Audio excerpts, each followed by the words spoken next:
আলহামদুলিল্লাহ ওয়াহদা ওয়াসসালাতু ওয়াসসালামু আলা মান লা নাবিয়্যা বা'দা। আউযু বিল্লাহি মিনাশ শাইতানির রাজীম।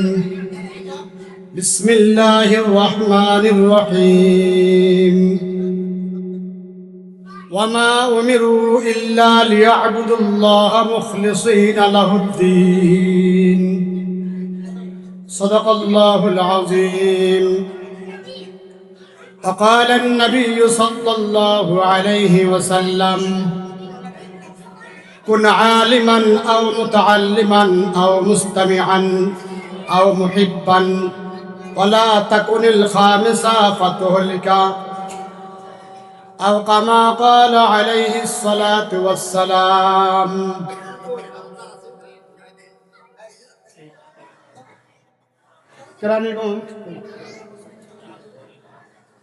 কেরানীগঞ্জ দাওরে হাদিস আদর্শ মহিলা মাদ্রাসার দ্বিতীয় শাখা ও তালিমুল কোরআন নুরানি হাফিজিয়া মাদ্রাসার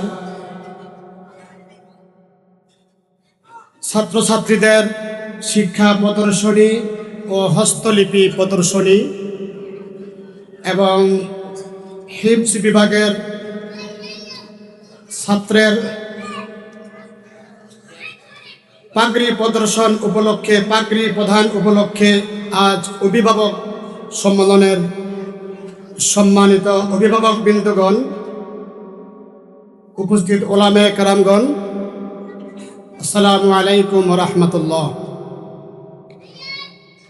আপনাদের সবার নিকটে আমি দুঃখ প্রকাশ করছি এই জন্য যে আপনারা দীর্ঘ সময় ব্যাপী, অনেক সময়, সেই সকাল 8:30 থেকে নিয়ে এই পর্যন্ত অনেক অভিভাবক এমন আছেন সকাল থেকে নিয়ে এই পর্যন্ত উপস্থিত ছিলেন। আপনাদের অনেক কষ্ট হয়েছে, এজন্য আমি আন্তরিকভাবে দুঃখিত। মাদ্রাসার পক্ষ থেকে সকলকে অভিনন্দন জানাচ্ছি, ধন্যবাদ জানাচ্ছি যারা আমাদের ডাকে সাড়া দিয়েছেন এবং এই বরকতময় একটি কল্যাণকর একটি মজলিসে, দ্বীনে মজলিসে আপনারা এসে আমাদেরকে এই অনুষ্ঠানকে সাফল্য করেছেন, এজন্য সকলকে অভিনন্দন ধন্যবাদ জানাচ্ছি আমি। সম্মানিত অভিভাবক বৃন্দগণ, আমাদের এই প্রতিষ্ঠান 3টি শাখা রয়েছে। আমাদের ইতিপূর্বে আমাদের উস্তাদগণ, ওলামায়ে কেরামগণ আলোচনা করেছেন, আলোচনা করারও শেষ পর্যায়ে, আর কোনো আলোচনার সময় এখন নেই, আজানও হয়ে গেছে। আমি ইনশাল্লাহ সংক্ষিপ্ত 2টা কথা কয়ে দোয়া করে ইনশাল্লাহ শেষ করে দিব। তারপরে সংক্ষিপ্তভাবে আপনাদের জন্য ইনশাল্লাহ কিছু তাবারক আপ্যায়নের ব্যবস্থা আছে, অবশ্যই আপনারা তা গ্রহণ করবেন। আল্লাহ রাসূল ইরশাদ করেছেন যে কুন আলিমান, তুমি আলেম হও। 1 নম্বরে বলছেন যে তুমি কি হও? আলেম হও। কোরআন হাদিসের আলেম হও, কোরআন হাদিসের ইলম শিখো। যদি তুমি আলেম হইতে না পারো, আও মুতাআল্লিমান, তুমি আলেমের ছাত্র হও। তুমি কি হও? মানে এক কথাই তুমি আলেমের ছাত্র হও। ছাত্র হওয়ার জন্য বয়স লাগে? কোনো বয়স লাগে না। এজন্য ছাত্র যেই কোনো বয়সে হতে পারে। তুমি যদি আলেম না হতে পারো তাহলে আলেমের ছাত্র হও। আও মুস্তামিআন, অথবা যদি তুমি আলেমের ছাত্র হইতে না পারো, পড়ালেখা তোমার সুযোগ নাই, তাহলে আলেমদের কথা শ্রবণ করো, শোনো। আলেমদের কথা শোনো। আলেম কি বলে, ওলামায়ে কেরাম কি বলে, সেই কথাটা শ্রবণ করো, মনোযোগ দিয়ে শোনো। যদি তুমি শুনতেও না পারো, তোমার সেই কিসমত না হয়, তুমি শুনতেও না পারো, শোনার সুযোগ হয় না, তাহলে আও মুহিব্বান, আলেমদেরকে ভালোবাসো। কি করো? আলেমকে ভালোবাসো। ওয়ালা তাকুনিল খামিসা, যদি তুমি এই চারটা একটাও হইতে না পারো, আলেম হইতে না পারো, তালেবে ইলম ছাত্র হইতে না পারো, যদি শ্রবণকারী হইতে না পারো, আলেমকে মহব্বত করতে না পারো, যদি তোমার সেই কিসমত না হয়, ওয়ালা তাকুনিল খামিসা, পঞ্চম নাম্বারটা হইও না। কি হয় না? পঞ্চম নাম্বারটা হইও না, মানে কি? আলেম বিদ্বেষী হইও না। যদি আলেম বিদ্বেষী হও তাহলে তোমার কপাল পড়বে, আর কিচ্ছু হবে না। আলহামদুলিল্লাহ, অসংখ্য ধন্যবাদ। আমাদের উপস্থিত যে সমস্ত অভিভাবকরা আছেন তারা উপস্থিত নেই। বেশিরভাগ আমাদের অভিভাবক হলো মাস্তুরাত, মহিলা অভিভাবক। আলহামদুলিল্লাহ, আমাদের 3 তলা,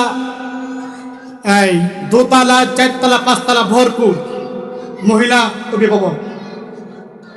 তো যারা আপনারা আসছেন, আপনাদেরকে সুসংবাদ দিচ্ছি এই জন্য যে আপনাদের সন্তানদেরকে আপনারা মাদ্রাসায় দিয়েছেন। ইচ্ছা করলে আপনারা মাদ্রাসায় না দিয়ে স্কুল, কলেজ, ইংলিশ মিডিয়ামও দিতে পারতেন, কিন্তু সেদিকে না দিয়া আপনাদের সন্তানদেরকে আপনারা মাদ্রাসায় দিয়েছেন। আমাদের অনেক গার্জিয়ান, অনেক অভিভাবক আলহামদুলিল্লাহ এত কষ্ট করে, আমরা দেখি, আমি প্রায় বলি এই কথা, যে এত কষ্ট করেন এই নুরানি মাদ্রাসায় বাচ্চাদেরকে দিয়ে, ছেলে মেয়েদেরকে দিয়ে এত কষ্ট করেন। এক একটা গার্জিয়ান, এক একটা অভিভাবক 3, 4 বার, 5 বার মাদ্রাসায় আসে, বহুবার আসা যাওয়া করেন। তো আপনারা আপনাদের সন্তানদেরকে মাদ্রাসায় দিয়ে আপনারা লাভবান না ক্ষতি হয়েছে? আমি বলবো আপনারা কি লাভবান হয়েছেন। আলহামদুলিল্লাহ, আজকে একজন আমাদের হিফজ বিভাগ থেকে হাফেজ হয়েছেন। আলহামদুলিল্লাহ, কত বড় কিসমত সেই হাফেজের বাপ, সে হাফেজের বাপ হয়েছে। কত বড় কিসমতকে হাফেজের মা, সে হাফেজের মা হয়েছে। আর কত বড় কিসমত ওই হাফেজের দাদা, নানা, যে হাফেজের একটা কোরআনে হাফেজের দাদা হয়েছে, নানা হয়েছে।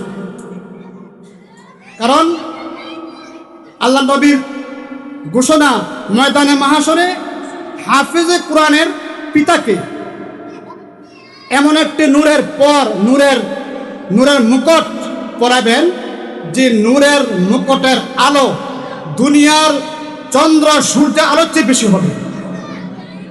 এমন একটি মুকুট পরাবেন কাকে? হাফেজে কোরআনের পিতাকে। আর ওই হাফেজে কোরআনকে কি করবেন আল্লাহ পাক?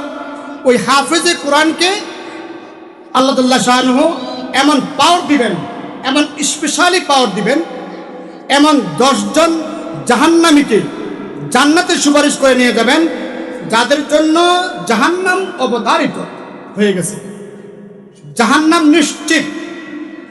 এমন 10 জন জাহান্নামীকে হাফেজে কোরআন সুপারিশ করে জান্নাতে নিয়ে যাবে। আলহামদুলিল্লাহ, আমাদের এই ছোট ছোট বাচ্চারা ইনশাল্লাহ সবাই হাফেজ হবে। আমরা দোয়া করব যাতে আল্লাহ পাক সকলকে হাফেজে কোরআন আল্লাহ পাক বানান। আপনারা যেন সকলে হাফেজের বাপ, হাফেজের পিতা হতে পারেন, হাফেজের নানা হতে পারেন, হাফেজের দাদা হতে পারেন, আমি সেই দোয়া করি। পরিশেষে আমি আপনাদের উদ্দেশ্যে, আমাদের সময় শেষ, সময় নেই, একটি কথা আরজ করব আপনাদের সকলের উদ্দেশ্যে। সেটা হেফজ বিভাগ হোক, নুরানি বিভাগ হোক, মহিলা বিভাগ হোক। আমাদের এখানে হেফজ বিভাগ আছে পুরুষ, হেফজ বিভাগ আছে মহিলা। আপনারা হয়তো অনেকে জানেন, আমাদের এটা হলো দ্বিতীয় শাখা। প্রথম শাখা হলো বরিশাল, সেখানে আমাদের দাওরে হাদিস পর্যন্ত মাদ্রাসা, একদম 1 থেকে নিয়ে দাওরে হাদিস এবং হেফজ বিভাগ, নুরানি সব কিছু আছে। এটা হলো আমাদের দ্বিতীয় বিভাগ। আমাদের মহিলা বিভাগের বয়স, সময় নাই আসলে, সময় শেষ। আমাদের মহিলা বিভাগের বয়স হলো 22 বছর। আমাদের নুরানি বিভাগের বয়স হলো আজকে প্রায় 14 বছর। আমাদের হিফজ বিভাগের বয়স মাত্র 2 বছর। 2 বছর সামথিং বেশি হবে, কয়েক মাস। এর মধ্যে ইনশাআল্লাহ একজন কোরআন হাফেজ হয়েছে।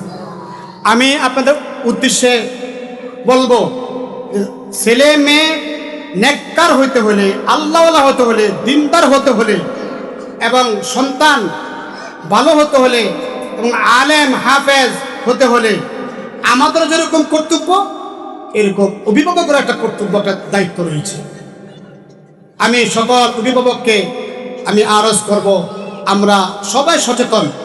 আমরা আমাদের সন্তানদেরকে কিভাবে সন্তানের লেখাপড়া উন্নতি হয়, কিভাবে এদের সার্বিক লেখাপড়া আমল আখলাক উন্নতি হয়, সেই বিষয়টা আমরা খেয়াল করবো ইনশাআল্লাহ।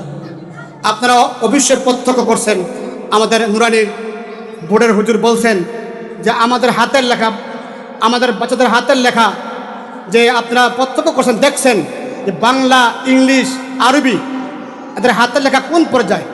আপনারা সকলে 1-এর বাচ্চারা, 2-এর বাচ্চারা, 3-এর বাচ্চারা আলহামদুলিল্লাহ এরা কত সুন্দর লিখতেছে। শুধু লেখা নয়, এদের পাশাপাশি পড়াও এরকম উন্নত। তো আপনারা অবশ্যই চেষ্টা করবেন যে সমস্ত বাচ্চারা বেশি তাকে বেশি নাগা দেয়, বিশেষ করে আমি হেফজ বিভাগের যারা গার্জেন এখানে আছেন, অভিভাবক আছেন, তাদের প্রতি অনুরোধ যে আপনার বাচ্চাকে আপনি হাফেজ বানাবেন, আপনার বাচ্চাকে আপনি হাফেজ বানাবেন, আপনি হাফেজের বাপ হবেন, আবার ইচ্ছা মতো আপনি মাদ্রাসা কানুন মানবেন না, এটা সম্ভব না। অতএব সাউন্ডটা কমে গেল কে? অতএব ইনশাল্লাহ আমরা মাদ্রাসা কানুন মানব এবং কি দায়িত্ব বাচ্চাদের, সেই দায়িত্ব আমরা পালন করব। আল্লাহ পাক আমাদের সকলকে মাদ্রাসার যে দায়িত্ব, ছেলে মেয়েদের যে দায়িত্ব, সেই দায়িত্ব আমাদেরকে আদায় করার তৌফিক দান করেন এবং আমাদের সকলকে আল্লাহ পাক সমস্ত ছেলে মেয়েদেরকে হাফেজা আলেমা এবং হাফেজা আলেম হইবার তৌফিক দান করেন।